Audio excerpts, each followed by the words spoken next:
It's beautiful, beautiful.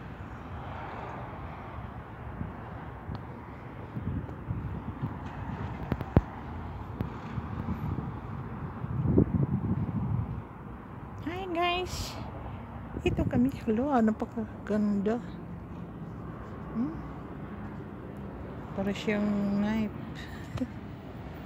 Pakita ko lang sa inyo guys. Andito kami ngayon sa nagpa-fix kami sa car. Yung car sa isa. Pinapaayos niya. Kasi kailangan i-renew. Hindi pa matapos ang pag-renew kasi kailangan pang smog, what pronounce that? So naghintay pa kami, may 3 sasakyan pa na inuna. Yan.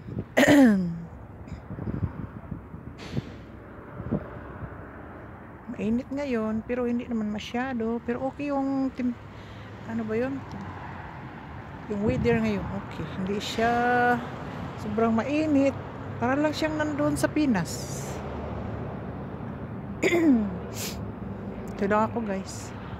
Yan ang mundo ko, nakapunta ko dyan. Kasama ko yung kaibigan ko noon, bago mag-pandemic. Hindi masyado mataas tingnan, pero pagpuntahan malayo yan.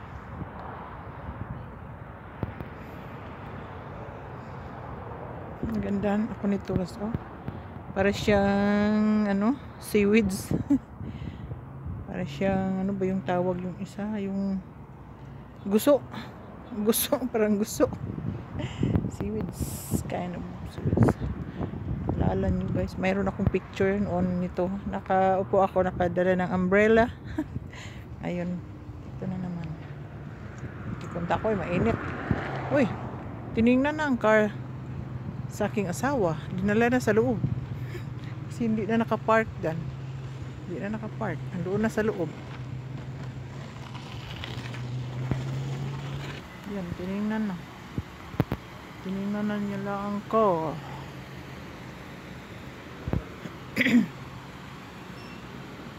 Ang laki-laki nitong kahoy na to. Yung puno, yung pagkain sa yung kalimutan ko yung anong animal, yung parang monkey, malaking mata. I-comment nyo guys, ano ba yung pangalan ng nandyan yun sa Bohol, yung malalaking mata. Sir, I got you in the office. Then I forgot what the name, but I remember it's like a monkey. I don't know what it's called.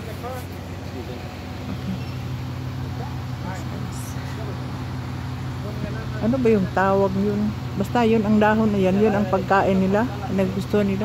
Mabango yan guys. Mabango yun yung leaves, yung kahoy na yan, mabango. Ang bango-bango yan. Yung katawan yan, yung niya, yung juice niya, yung sa katawan, basta mo sa apoy, malakas yung mag-apoy, pero mausok, pero good smell siya. Ano ba yung tawag nila? Mabango, basta mabango yan. Yan, asawa ko guys. We're here in Motorbelco, sa smog place. Yan o. Upo ako guys. Upo muna ako, may bikat ulit.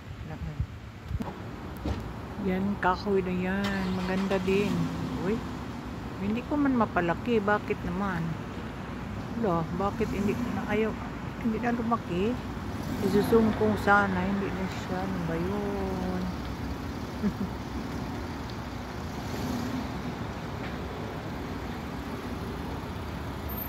Okay, off muna to.